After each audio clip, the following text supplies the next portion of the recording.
I guess it just hurts knowing that there are people out here who belittle women for a potential decision, and these same people aren't going to step in and actually bear that responsibility with them.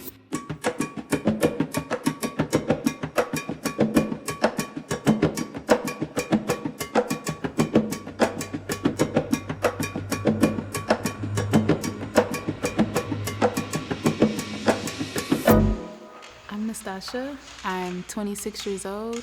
I'm originally from Deflingenaw, Michigan. Deflingenaw is a word I made up. It represents the three cities that raised me, and that's Detroit, Flint, and Saginaw. So I am from, all three of those cities are low income, poverty stricken, and there are a lot of just struggles that come with it. And so I have a lot of friends who went through unplanned pregnancies, and they were faced with the opposition whether I keep it or not. And so I have close friends who either went through getting an abortion or they didn't go through an abortion, and they both of those, the people who either went through it, they either regretted doing it or they regretted not doing it. So I have just heard personal stories from both sides. I would say my biggest passion is human development and family studies, which also happens to be the major degree that I studied at Michigan State University. I'm Beth, and I was kind of born and raised in Southern California in a very Christian home. So I was kind of inundated with this Christian thought.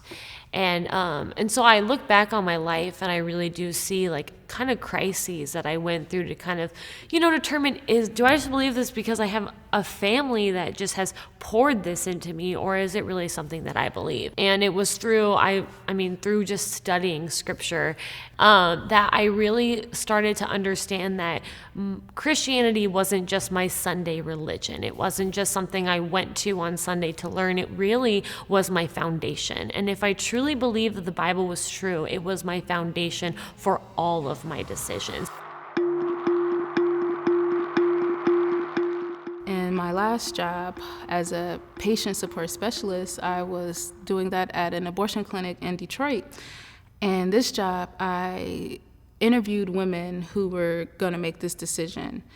And I was able to see kind of both sides, because outside there were protesters, pro-life protesters, and most of them were respectful, but I've seen someone when they were disrespectful and they were harassing the women, and I just felt bad because these women already have a hard choice to make. So I'm saying this because with my job, I would interview the women who had this decision, and not only would I interview them, but I would give them information, but I would make sure that, are you getting coerced into this? Is this really the decision you want to make? And so at the end of the day, when it comes to every woman I've talked to, the beauty behind it is that they had a choice in the matter. Whether they went through it or they didn't, I'm a strong believer that people in general have the right to free will, have the right to their autonomy. And however, growing up, I just learned that women, we really don't have as many rights when it comes to our autonomy in regards to laws put in place that will criminalize a woman for getting abortion. And it's just so many different, levels and scenarios. It's if only, I just wish to see it across the board. I really believe that all people, women and men, should have the right to their free will, to their own autonomy. If the choice isn't going to affect someone, if the choice doesn't negatively or positively impact the next person, I feel like this decision is solely the woman's, and their partner, they definitely should have a say in it as well. The Bible makes a claim of the sanctity of human life, which basically means that human life is sacred. And that sacredness of human life isn't because we are in ourselves sacred, but because we are created by a God who is holy, and I mean by holy, which he's set apart, he's a cut above us, he is perfect, and so beyond us. And him, in his holiness, creating man in his image. And because of that, now we are image bearers of the Creator, making us that sacred life. In my respect for pro-lifers, it's even bigger now, because I understand that it's really on the fact that all human life is sacred. And I guess I didn't view it that way. I just viewed it as women should have a choice, because I was comparing their lack of autonomy to men's. And I didn't actually think of it in the grand scheme of things that, yeah, all life is important and it's all sacred. So that is what really stuck out to me with your story.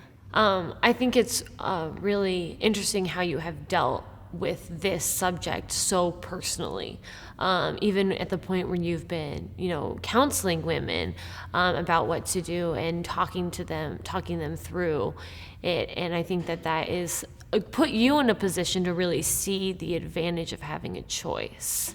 And I think our culture very much has gone to, we view having a child a lot like it's our right to have a kid when we want to have a kid. And there's a part where there's also that I view it as it's a gift from God. And so whether it's in our time or not in our time, as much as we want to control everything, and I'm right there, I would love to control my life. I want plan A, B, C, D to go exactly how I want it, down to the minute. But there's really the beauty of pregnancy and having a child is the fact that you are not in control of it. And it is God giving us the gift of creating a life. Life begins at conception. I would actually be really interested to hear what you have to say on this, because I feel like I have kind of already made the point that I believe that life does start at conception. That's such a great area for me, because like I said, I have strong Christian ties, and I do, that stuff was grilled into me, not in the sense of, sacred life, but the scientist in me is saying a zygote doesn't have a soul because it's just a clump of cells, but it's in the same breath, I'm a clump of cells, so that's such a great area for me, and I'm really on the fence about it, because I don't know, since I really don't know, and I'm not into religion like I was to actually do that research, but I do know that I have even stronger ties when it comes to science and just the biology of it. And just having those two, I'm like, oh, I don't know. Yeah, I think I like that you said, well, in that case, I'm just a clump of cells. Because, technically, cells make up tissues, which make up organs, which make up us. Exactly. So it's not, we all are just a clump of cells. And I think that's where you look and go, especially, development, everything has to happen so perfectly in the exact same time. You look at the science behind it, you're like, it's amazing anyone ever gets pregnant. Exactly. And so, when you look at that, I just say, well, that is just proof that there is a God who formed that person in the womb. And I think it's in Psalms, David says, I am fearfully and wonderfully made. And it's true. It's how God makes us and forms us. And so Pro-life supporters want to take away women's rights. I actually did believe that. I did at one point. Actually, today, until you gave me that view, the viewpoint of all life is sacred, and we're all in the image of God. And I really did. I did. And now, after having this discussion with you, I realized, okay, they're not here to just take the rights away. They actually have a valid point. I think the biggest thing is women don't always have a voice in certain aspects. And I know there's a lot of times where I just want to be heard. Mm-hmm. And so, that's an amazing thing of this, is just being able to have a conversation, to be heard from both sides. And I think, that's what we need to do as women, is speak out for issues and, speak out for each other, but also understanding that this is an issue that's beyond women's rights. We're talking about human life. It's more loving to terminate the pregnancy than to bring a child into a situation of suffering. I wouldn't necessarily say it's more loving to terminate, because that just seems just like I don't agree with that statement, but I do understand that every situation is different and it involves different circumstances. For example, a couple of the women that I spoke with, they literally could not afford to just bring the baby into this world. And they thought about adoption, but they also understood that the system that the children are in is, they just didn't believe in it. Not necessarily believe in it, but they just felt like it's already so many kids in the system that they didn't want to put their child in the system. And it's not even, to them, it wasn't a guarantee that their child would get adopted. So their option at the time was to terminate the pregnancy, and they didn't feel like it was a loving decision. They felt that it was just something for the entire family at the time. And I've also, like, it was on the opposite end. I've also had conversations with women who actually did keep the child, and they kind of regret that decision because it has made their life so much harder. I mean, I do understand the point. You do have situations that are extremely difficult, especially when you're coming out of like abuse situations or things like that. And I mean, I've dealt with families where like the child consumes them, and whether it's because they're dealing with an illness or financial burdens, like it seems all consuming, and some things seem so hard. And if you truly believe that God is sovereign and He is in control, then that child is put in your life for a reason and a greater purpose. Looking outside of ourselves to our support group and realizing, I think a lot of times when we're in that situation, we get so inward focused. But if they stepped out and saw, look at the people who love me, how they could also love this child. I'm gonna like just say, as far as like, I know I don't consider it loving, but I'm actually a product of rape. My mom, she was telling me that my conception was not consensual, and she decided to keep me. And it's days when I'm like, oh, this life is so hard. Why did she do it? Why, But I realize I can't hold on to that thought, because I'm here now and I have to do what I have to do. But I just believe that if a woman is going to make that decision, I think that she just should have all the options, and she shouldn't take it with the lens of, oh, this is going to be a loving thing. If I terminate it, life is going to be so much better. I look and go, every life is sacred. So even in the worst situations, and you just can't. And I mean, your mom, how strong of her to look and go, no, this wasn't what I wanted. This wasn't even how I wanted. I mean, look at that. That's throwing the right out of there and saying, this is a gift, and I'm gonna watch this one grow. I would love and support my child if they told me they wanted an abortion. I would, as a pro-choice advocate. I would. What I would do is I would give them the information, pretty much the same thing how I counseled the women at the abortion clinic. I would just pretty much give her like, okay, this is what will happen if you go through with this. These are all the options you have, and abortion isn't the only option. You have adoption. We can help you take care of this child. I would still love and support them in whatever decision they make, but I will give. It actually also depends on how old they are. But let me put that in there as well. If they're a teenager, then I don't think I would force her to actually get an abortion, but I will give her the options. And I would, at the end of the day, I don't know if I would make that final decision, but I would still love her. I would still love my child if they decided to get an abortion.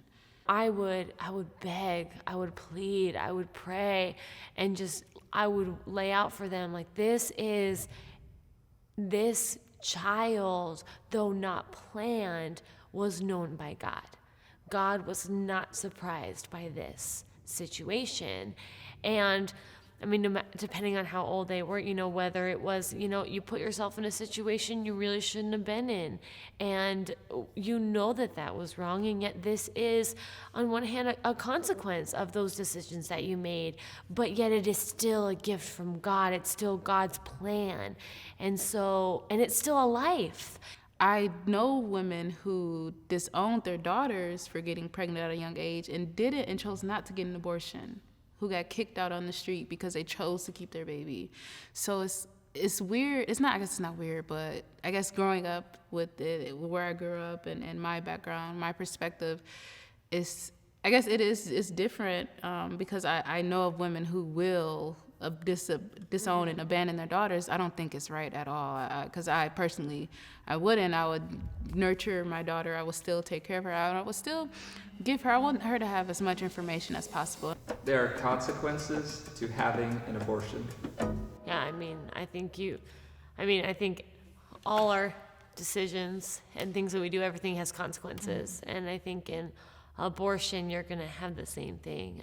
Not only, the physical fact of you're making your body do something that it's not designed to do, as well as, now you do have to deal with the fact that there was a life inside of you that is no longer there. Definitely. And whether that is, whether to the degree of which you are, you feel over that consequence is varied, but really, dealing with the fact that there is no life anymore.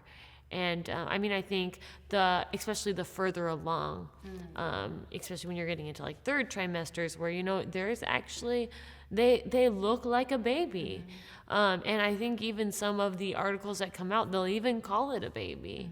And really realizing that the reality of what happened will hit at some point. Yeah, I definitely agree. And also, like, along with the physical consequences, there are mental, emotional consequences, because I feel like it's a strong sense of guilt a lot of women feel after getting an abortion, to where it can drive them into like a really bad depression. Yeah, but I think the one thing as a pro-life Christian looking at this is no one is outside the love of God. And those who there's guilt over sin because sin is wrong. And I think just looking for like in the church, like just because you had an abortion does not mean that God cannot love you, and does not mean that you are outside the love of God. But yet, yes, we don't believe that it's right, and no, we don't believe that you should abort a child because it is a sacred life, but yet God still forgives. Me understanding now that people who are pro-life Christian, you don't believe it's necessarily a choice because life is sacred. And I think that's the key difference between us right now. And I was like, it's actually very enlightening to hear that. Because, like you said, guilt encompasses, even though I'm not religious, I'm not a Christian, I do feel guilty if I do something wrong because I know it's wrong, you know? Because it's in you, because you're made in the image of God. Yeah. I feel like I want you to leave here with, I guess, the idea that as pro-lifers who do protest, abortions, if you aren't going to, I guess, step in and help bear the responsibility of, like, whatever the decision that the woman makes, then it's kind of like, why force them to make a decision? Me growing up, I didn't really see community. I didn't really see a village, and I just more so saw a struggle when it comes to single mothers. My mom is a single mother, and she definitely did her thing when she raised us. I guess it just hurts knowing that there are people out here who belittle women for a potential decision, and these same people aren't going to step in and actually bear that responsibility with them. I think my final thought goes back to my worldview, which is the gospel. And which is basically we have God who is so holy and perfect. He is above us and so amazingly incomprehensible. And we are, what we say, all humans make mistakes, but those mistakes are sins. And every single one of those sins is against God, who is perfectly holy. So now we're left with this problem because we cannot be in a relationship with a holy God because we are full of sin. And it's just sin in general that we do every day. And there needed to be some reconciliation, that relationship needed to be reconciled. And God was the one who did that. And the triune God sent his son down to be truly God and truly man and to live a perfect life, to die on the cross, taking on the sin of all of his chosen people. And then God the Father raised him from the dead to show that it was a sacrifice that was sufficient to cover all of my sin. And in that, now, when God looks at me, he sees not my sin and my past and the horrible things that I've done, but he sees the righteous life of Christ. And in that, now I am a child of God. And that's the gospel. That is what informs everything, because God has made a way for sinners to be right with him. That's a wrap. Awesome. It was so nice to meet you, Beth. Yeah, it was so good talking to you. Yes, I really enjoyed this discussion. Yeah, me too. Definitely eye-opening. Yeah.